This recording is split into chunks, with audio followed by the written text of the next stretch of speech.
Hello, everyone. Good morning, good afternoon, and good evening, depending on where you're joining us. Welcome to this TDX revisit, the session where we want to talk about how you can drive efficiency with the flow and the Agentforce, two of the most powerful automation tools beside the MuleSoft in the Salesforce right now. Um, Before we start, you probably haven't seen this before. I have to remind you that Salesforce is a publicly traded company and that you should make your purchasing decision based on what is available today. My name is Alexandra Radovanovic. I'm a product management director on the Flow team. I joined Salesforce in August last year, and before that, I spent more than a decade working for Salesforce customers and Salesforce partners, building the solutions like I'm going to show you today. I am joining from Vancouver, Canada, so we have a really interesting mix of cherry blossom seasons and still a leftover of the winter rainy season here. Today is sunny, so I'm happy. I was happy to wake up and show you. Um, I also want to say thank you. I know that for some of you this might be early, for some of you this might be late. I know that everybody is busy, so I appreciate you taking the time from your day to join us and have this conversation. I think conversation about the automation is really important, as most of us here believe. So I think there's a better time to have this conversation than now. So what we are going to talk about today, I want to talk a little bit about the importance of the flow in the Agentforce, how flow and Agentforce can work together. I also want to go through some of the best practices when you are designing flows, not just for AI automation, but flows in general. And then I want to go deep into the hands-on application of what I'm going to show. So this is not just a theoretical presentation. I want to show you demos of how we can solve one business use case in 3 different ways when it comes to using flows in Agentforce. And because some of you might be at the beginning of your journey, some of you might be learning just flows or starting to dip your toes into the Agentforce, I just want to clarify some of the terminology I'm going to use today. So if you haven't played around with the flow, I strongly encourage you to do it. It's a really interesting automation tool, but it's a visual tool. It's a clicks, not code tool that can handle different things like user interaction. You can schedule some actions. You can do some data manipulation with the flow. You will also see me showing you or mentioning some invocable actions. Invocable action is a small piece of code that is packed into the Salesforce action and can be invoked either from Flow or from the Apex to expose and handle some of the more complex logic that the Flow itself cannot handle. You will hear me talk about the grounding. Grounding, you can think about the grounding as anchoring an automation process in a specific criteria or a specific data set to make sure that you can expect the outcome that you desire. And then you will see me showing you some agent action. Agent action is a set of automation processes that is initiated by the agent, usually as a result of some prompt or some user interaction. So let's dive into this. I strongly believe that Flow plays a pivotal role as a declarative development tool within the Agentforce, driving the scalable and intelligent workflows across all business processes. But beside automating some of the routine tasks that are inevitably part of the AI automation, Flow can also include a human decision-making element in process when needed. And then this balance between the automation and the human oversight is what makes this combination of Flow and Agentforce really powerful. I believe this will make more sense as we go through the session. So let's talk a little bit about why you would choose Flow when it comes to the AI automation. Well, as I mentioned, Flow is a declarative development tool, which means you don't have to know how to code in order to build your automation, which means if you're an admin or you are maybe a business user or maybe automation specialist or like marketer, you are able to automate some of the processes in your org without having to learn how to code. But at the same time, Flow really works well with the code. By using evocable actions, by using Lightning Web Components, Flow can handle more complex situations, more complex business processes. And this collaboration between Flow and code is what makes it even more powerful above other declarative development tools. And as I mentioned, in a minute, I'm going to talk about the best practices of building flows for AI automation and flows in general. But if you follow those automation process, those best practices, you will build modular flows, flows that consist of different subflows, maybe evocable actions, maybe different steps, maybe agent actions. And by doing that, you will actually have several steps in your automation that can be independently tested and changed and proved and maintained. That means that you will be having automation that has parts that are easy to update and deploy. And because some of those parts can be used in different parts of automation, and I'm going to give you an example to better understand that, that means that you have these reusable parts of automation that you can use. So when we talk about what's the flow's role in the Agentforce, we just mentioned that Flow automates some of the routine tasks when it comes to the Agentforce. But at the same time, you might have built the flows in your org. If you have built flows in your org that already cover some of those manual processes or maybe some of the repetitive processes in your org, that means that you already have flows that you can use in the Agentforce. You don't have to always build flows from the scratch. Maybe you have already done that. That means that you have pieces of automation in your org that are already proven and tested to work that you can use within the agent. And with these flows that you already have, with these subflows that you might have built already, with the new flows that you're creating, you can combine those actions into the agent action. And then you can combine those agent actions into the agent topics, which means you can create the standardized workflows that, regardless if you're automating case management process or maybe marketing campaign, that means that business rules are always followed and you know what to expect at the outcome. And then if you follow this practice and you use your flows and subflows and these agent actions that you're creating and agent topics, and then you can combine them with different agents, that means that you're significantly reducing the time needed to build your agent or your first agent for some of you. That means you're able to stay agile with the Agentforce, which is really important if we talk about automation in this high performance, really crazy, fast spinning world today. And then last but not the least, when we talk about this, about flow in the Agentforce and this reusable piece of automation, is you can significantly improve your end user experience. And I'm not talking only about your customer users, the people who are going to use with your product. I'm also talking about your admins and your developers and your marketing automation specialists, by giving them the option to reuse these automation puzzle pieces, let's call them.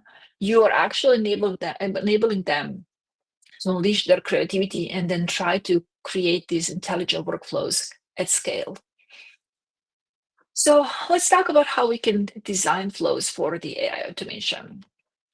And before, if you're still at the beginning of your flow journey, I like to really say something that might not be that intuitive, and that is we all want to just start a flow builder and start building flows.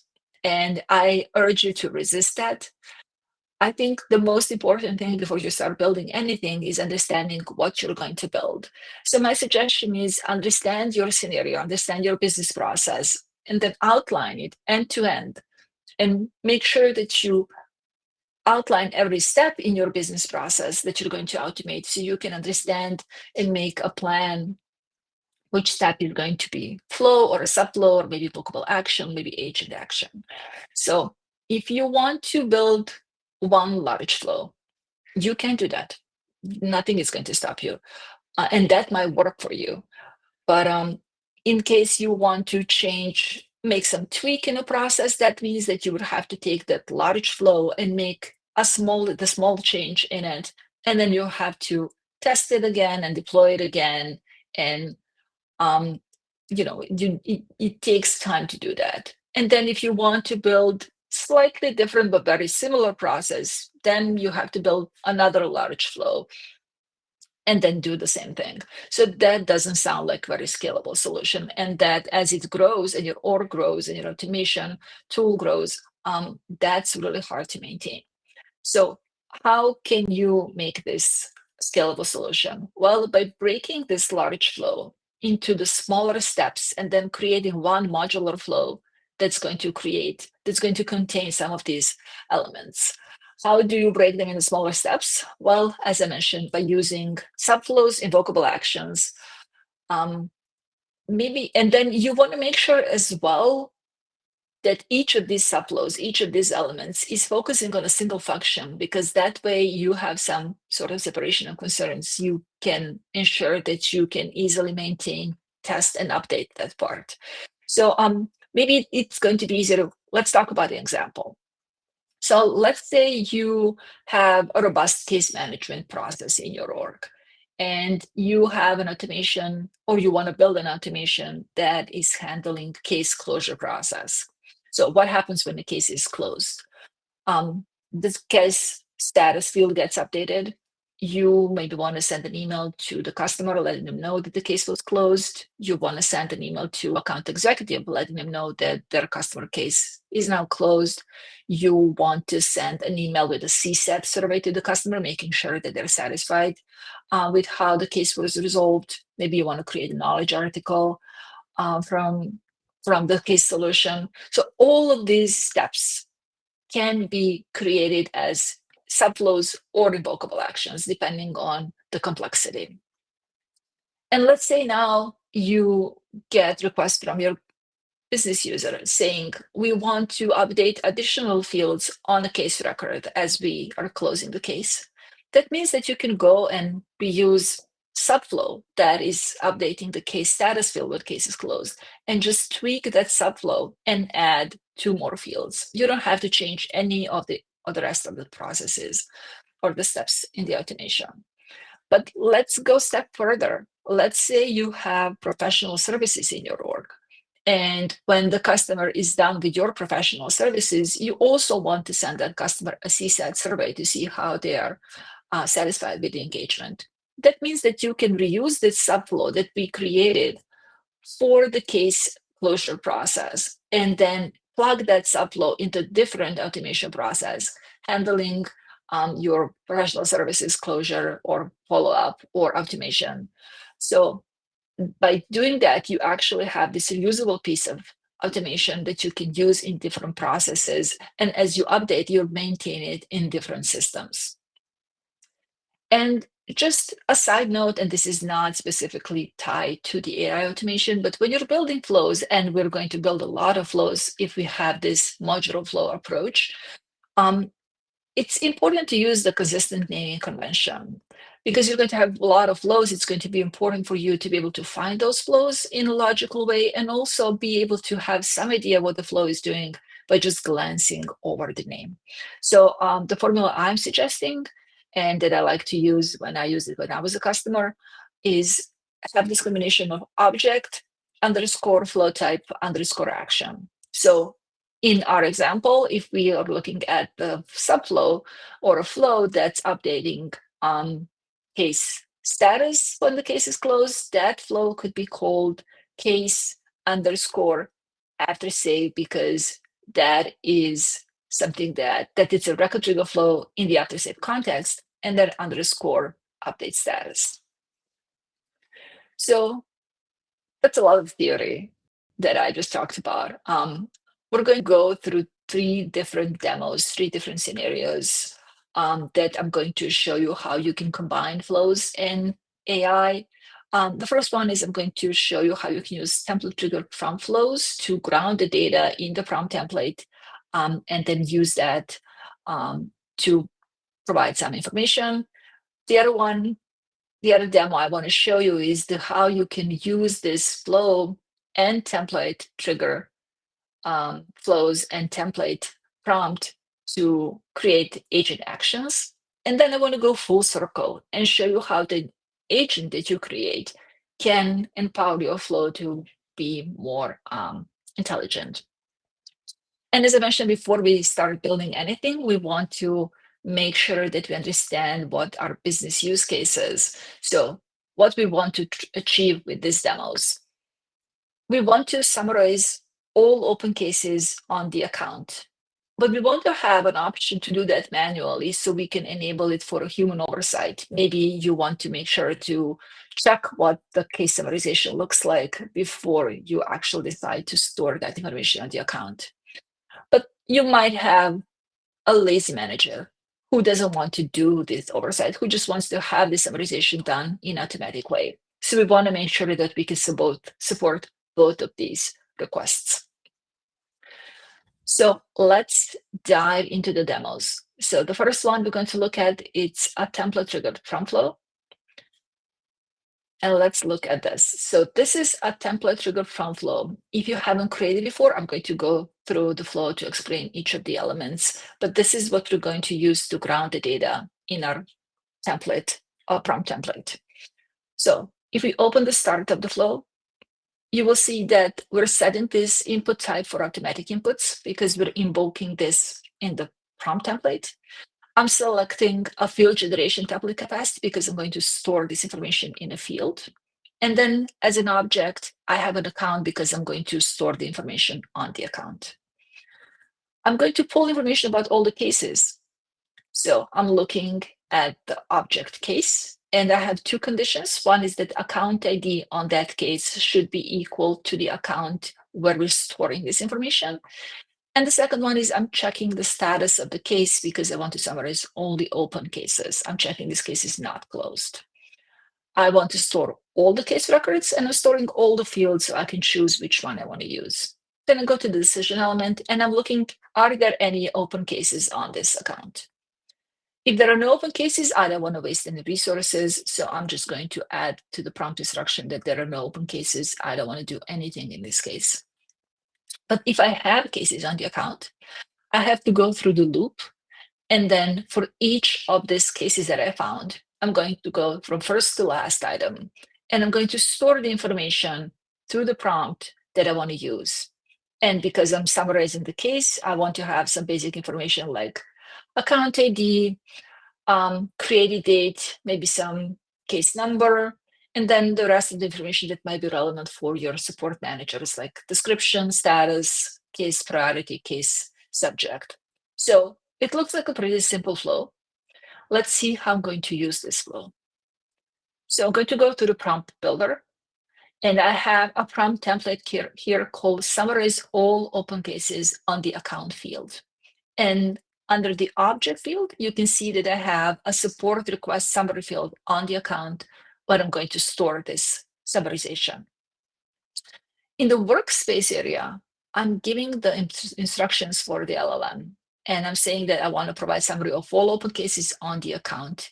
And here I'm actually grounding the information in the account name by choosing the resource, clicking on the account, and clicking on the account name.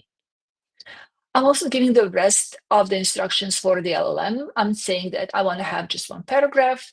I want to have clear and concise language. I don't want to have any redundancy because I want to have it really sweet and short. And I want to start the paragraph with the number of open cases. And I'm also listing the information I want to include in the summarization: case description, case number, as I mentioned, case status, case priority, and I'm also outlining that I don't want to include case ID. And then this is where our flow comes handy. How are we going to get this information? Well, by using the flow and grounding the data in the flow. I'm going to click on the resource, click on flows, and then select the flow that we just built. And then on the bottom half, on the left side, you see the resolution and the preview. This is how my prompt is going to look like when grounded in data. And on the right side, I can test this. I can select a related record, an account, and click on preview. And then the response is going to be the test result. So what I see here is that I have one open case, I have a date when case is open, and I also have the information that I ask for. I have the case description, I have a case number, I can see that case status is waiting on a customer. So I'm checking if my LLM response is properly grounded with my flow. If it is, that means that I can use it. If not, I can go back to the workplace and make the changes and test again, maybe with a different record or the same record. So for us, I think this looks okay. So let's see this in action. So this is the count. And as you remember, I said I have the support request summary field on the account. So I'm going to click on edit. And this star icon means this is an AI generated field. If I click on it, I'm immediately prompting the LLM. There is no additional action needed. And on the right side, I just see the generated response, the one that we just tested, and I'm checking if it has everything I need. So it says it has 2 open cases, and I see that for each of the case, I have the information I needed, like description, priority, case number, when this case was created.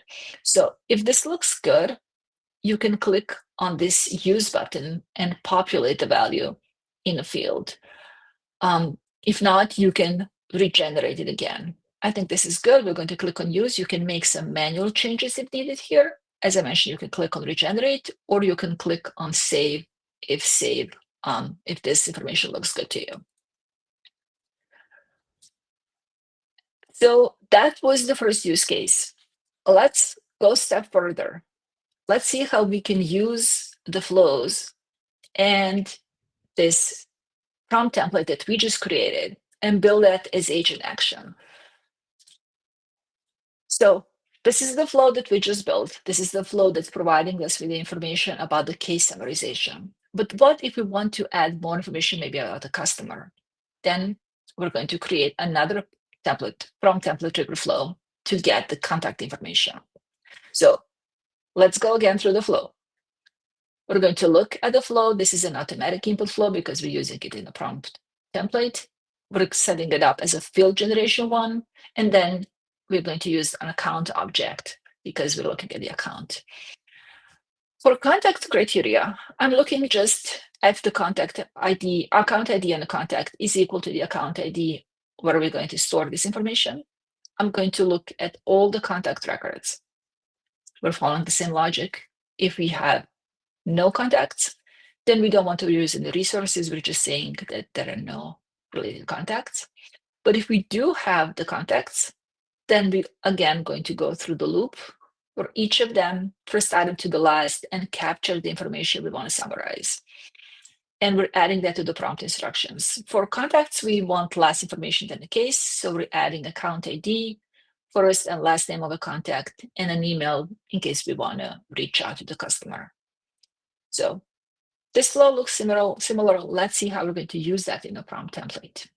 So this is a different prompt template. It's called Summarize Open Cases. And you can see that here I actually don't have a field where I'm going to store the information. I just have an object type because I'm going to use this in an agent. In a workplace, I'm grounding the information, saying that I want to have the support open cases, summarization on the specific account. And again, I'm grounding the information by choosing the account name. To remind you, you would go to the resource, click on the account, and then click on a name. This will create, hopefully, muscle memory for some of us. And then I'm going to use this in an agent, so I'm going to give it a little bit more of detailed information. So I'm limiting this to one paragraph. I want to use the 2000 characters. I'm saying the same thing. I want to use the clear and concise language. I don't want to have any redundancy. I'm structuring the paragraph by saying I want to start the paragraph with mentioning the number of the cases, which one was the oldest one. I'm also listing all the information about the case I want to include from the flow that we just built. And here I'm also adding information about the contact. So I'm saying that I want to have information about the contact, the first name, the last name, and I want to include the contact email. I also don't want to include case ID. Case IDs are system, are the value that is valuable for us, but not for the support agent. I also want to include the next steps as well. And here are the two flows that I just built that I'm going to ground the information in, the case and the contact flow. So let's see this in action. Let's select an account record, Sunshine Media. We're going to click on preview, and then we're going to see if the response is actually what we want. So here we see that there are two open cases. We have the information about the oldest one. I asked that to be added at the beginning of the paragraph with the date. I also have the information about the case. So I have the case description, I have the case number, I have the case priority. I have the information about how long this case can be open. But I also see that I have now included information about the customer as well. So I have information about the name and an email. And you can see that at the end of this paragraph, I have the next steps as requested. I think this is going to be useful for the agent interacting with support agent interacting with an agent. So I think this is good. I think this is what we can use as an agent action. Again, if you think this can be tweaked, you can go back to Workplace and change some of your instructions and then test it again. Make sure that you don't save and activate until you're completely satisfied with your result. So I'm going to go to Agent Studio now and open an agent. And because I want to show you how this is built, I'm going to open it in a builder as well. And let's look at the topic. We have one topic. This is a case management topic. And we're going to open a topic and see how this is created.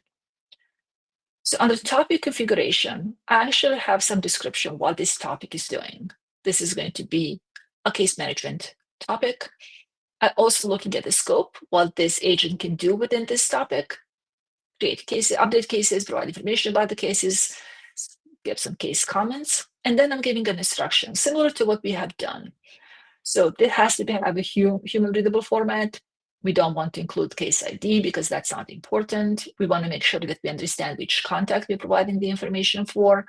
And then we're also listing some information we want to include that we just see like some of the case fields, and then some information about the tone. We want to have an empathy and professionalism. We want to make sure that we communicate that way.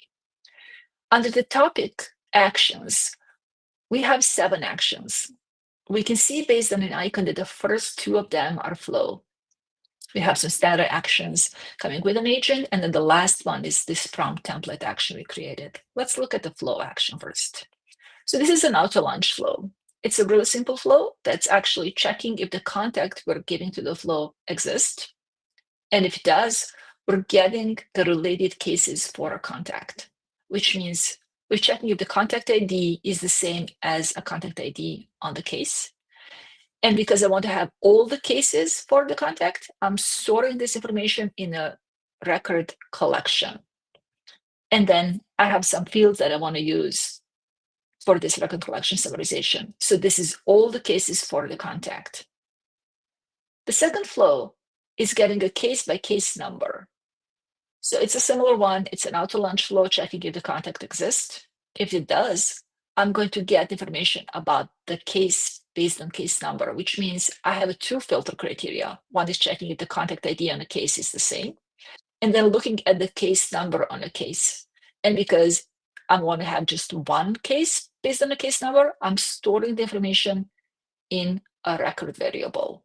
And then these are the fields I want to summarize. So these are those 2 flows that you can reuse that are similar, but like not the same. And then we have this template trigger action. So let's see how this works. We're going to prompt the agent if it can provide a summary of all open cases on the account. Remember, that's our goal with this automation. So in the middle panel, you will see the actions that it's going to be executed. We see that our agent selected the topic correctly. It's a case management topic, and it's giving us the response based on the instructions. We said that if you want to have a summarization, we need to have an account name. So we're going to provide an account name to the agent. Let's say account name is Sunshine Media. So when we click for the response on the right side, we will see the agent response, what is going to give it to us. But in the middle panel, we'll see the actions that it's going to be executed. So on the right side, we see this response. This is what we just tested. We have the information about the cases, we have information about the next steps as well. But if we look at the middle, this is the action that the agent has been executed. So this is the standard agent action. We gave it an object and the record name, Sunshine Media. And then the action that agent executed is this prompt template action that we just created to summarize open cases. So you might remember how that looks like from our testing in the prompt template. And this is what we see on the right side. So this is how this looks in an action when you actually create an agent action and interact with an agent. So this was a lot.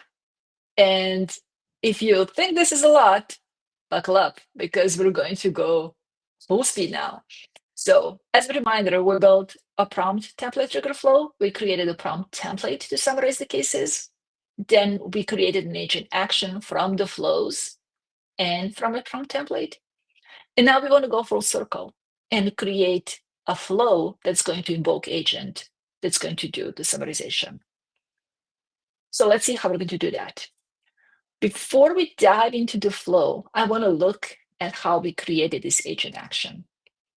So we said that this TB summarize open cases is an agent action. We created the prompt template, but now we have to see how this one was created. So we're going to open it in a builder. This is an agent action detail. And you can see that this is the name of our action. We have the reference action type is a prompt template. This is what we created.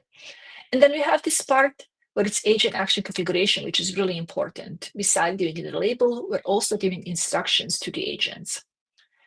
We say that when being prompt to summarize open cases on the account, this is the action you want to use. And similar to flows, both agent action have inputs and outputs. So in our case, our input is the name of the account where they want to summarize cases. And because that is something that's coming from the user, we want to make sure that we mark that as required for input. And this is a record type. Citation mode is, you can think about it best though, like how do we provide this information to the agent? So in our case, this is a text type. We are providing an account name. So let's look at the outputs now. Output is our prompt response, what the agent is going to give to us. And this is going to be based, this is summary based on the account name. Because we want to show this in the conversation, we're going to mark that checkbox. And we get this in a text type. And the citation for this output is going to be an Apex class, something that automation is being executed. How are we going to use that? Well, let's look at this record trigger flow. This is a flow that's going to update that support request summary field on the account. So this is the record trigger flow that's going to fire on a case object whenever that case is created or updated to meet the criteria. And in our case, the criteria is that the status of the case is not closed. So each time we update the status of the case that it's not closed, we want to update the related record, which is account in our case.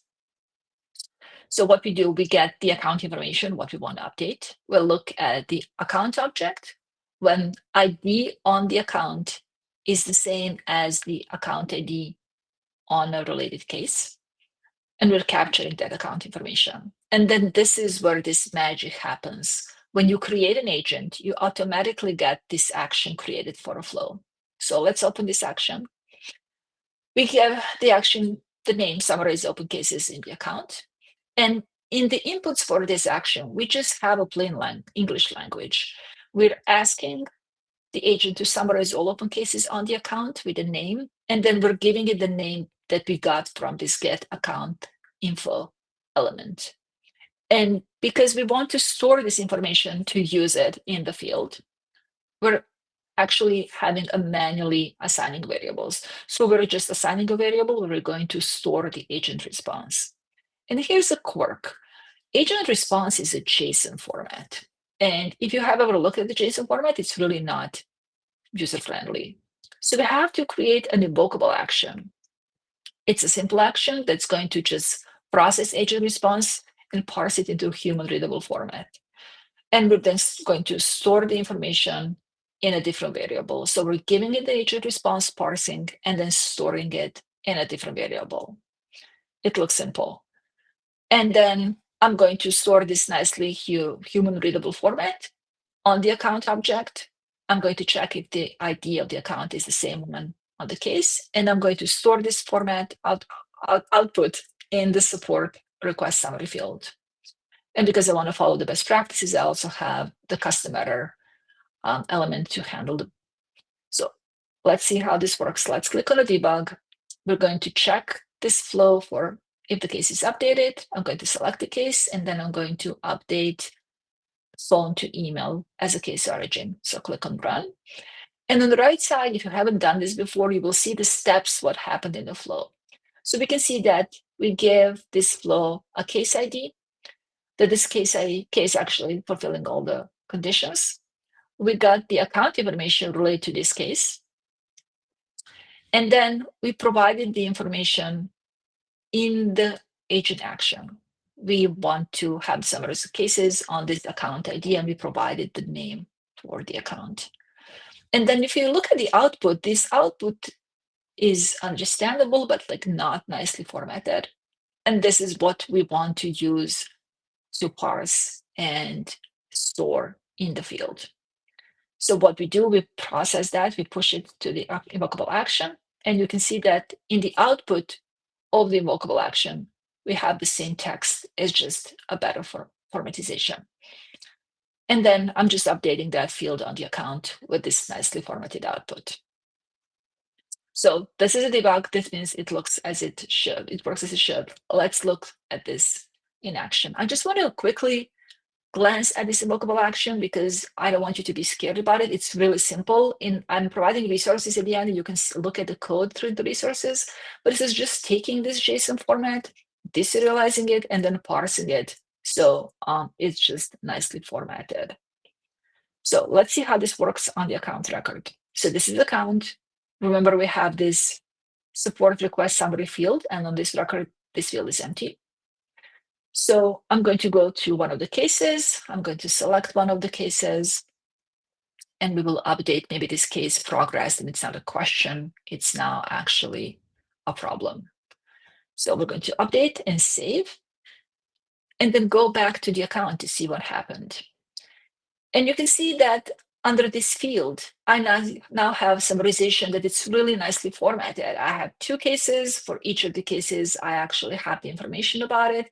And I also have the next steps that are including instruction to contact the person who created the case. So I think this was a lot.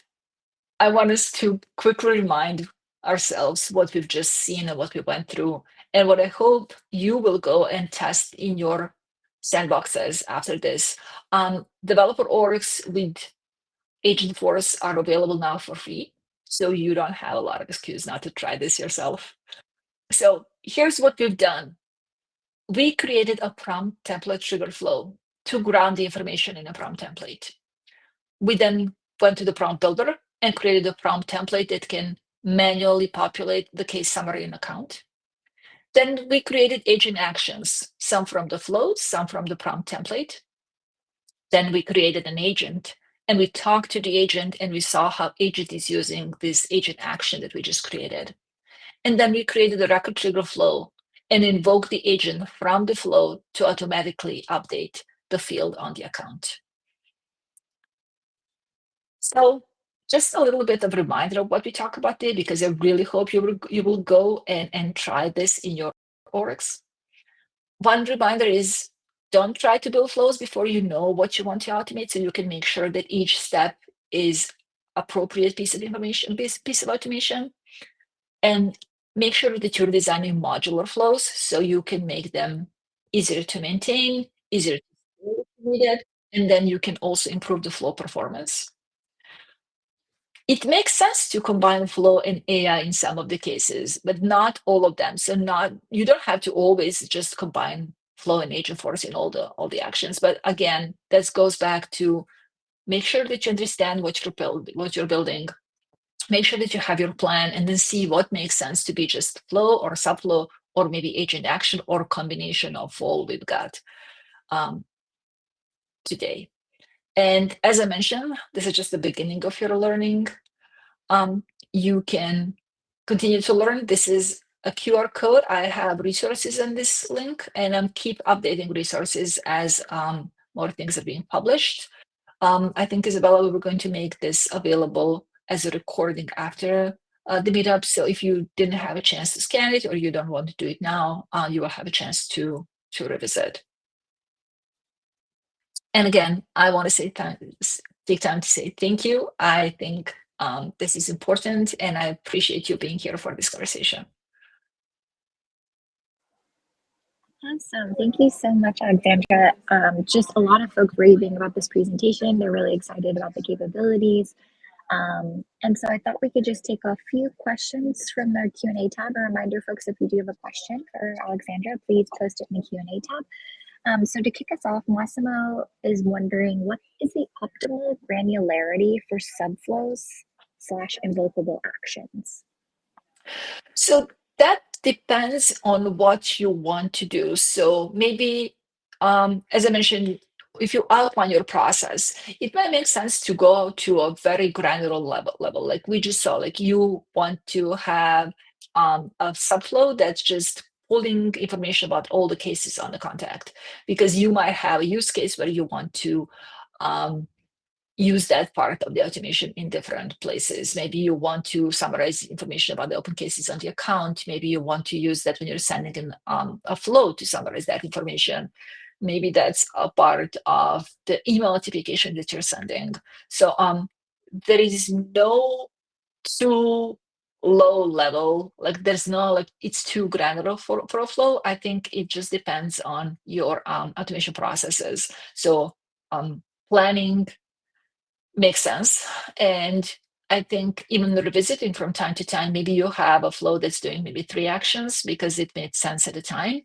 And if you keep finding yourself that you are splitting those actions when you're building other flows, it makes sense to go back and make the update to that flow. Well said. That question came in when you were running through your demo and you're building out your flow. How does it get customer policies that are needed to be applied while doing a use case? Let me know if you need more specificity for that one. Yes, I'm not sure. I think it's Priyanshu. If you can get it unmuted or give us a little more, I'm not sure I understand the question. Yeah, Priyanshu, just perhaps maybe in the chat, you can give us a little bit more background to your question. And while we wait, G10 has a question. Let me know if you want me to repeat any part of this. So let's say that the team is building a solution that includes a flow, prompt, template, agent action, and some object level changes. When we push the initial solution to production from Sandbox, we promote it as individual components. Now we have made a small change, like added a get records element in the flow in version 2. What are the options available to his team to make this new version of flow available in the deployed solution? You can, so when you deploy all of this together, you can make the small changes to this part of the flow. Let's say you have a prompt template that you want to make change to. You can only deploy the prompt template in the new version, because the flow is not going to refer, it's not going to refer to the specific prompt template. It's going to refer to the active one. So if you update the prompt template, you have a new version of it, you activate it, and that one is going to be used. Jill, let me know if that answers your question. If not, you can add more comments. Okay, I will give it about, let's see. Give it about 30 seconds. If no other questions come through while we wait, I'd just like to point out that thank you to those of you who attended today's session. As a token of our gratitude, we will be randomly selecting someone who attended today to receive a certification voucher, which you can use towards any Salesforce or MuleSoft certification of your choice. And if you are indeed our winner from today, it will be, again, selected at random. I will go ahead and email you after today's presentation, and you can go ahead and utilize that code. So with that, let's see. Okay, Priyanshu followed up. So in an organization with formal security compliance policies, how and where do we integrate those policies into our AI agents so that the agent is aware of and enforces them? Yes, that's a good question. It's a really good question, and a lot of questions about the trust and the security when it comes to agent. When you are creating agent, in the agent instructions, you can instruct your agent not to provide the information unless you have some sort of authentication, or the user has to be authenticated, or has to provide has to use email and password to log in, or any kind of you can put limitations that if the user doesn't have, maybe it's not an owner of a record, they're not able to see it. So you can provide some of the guidance in the specific instructions that what I have seen that most of the customers are doing. So you can say something like, you have to have user authenticated and verified in order to be able to respond to this request to summarize the cases or provide any information about the cases or the contact. And now that you have sandboxes, you can actually try this in your org. This is a good idea. I can use this for some of my future demos, but really good question. Thank you so much for it. Awesome. Like I said, thank you all for joining us here today.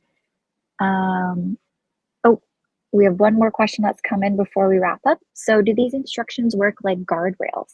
Yes, it will work like a guardrail. So I think this is forcing all of us to be more mindful when we're writing the instructions, or writing the prompts, when we're also writing the descriptions in flows, because we're also working on some exciting things on the side of the flow, like summarize the flow by using AI.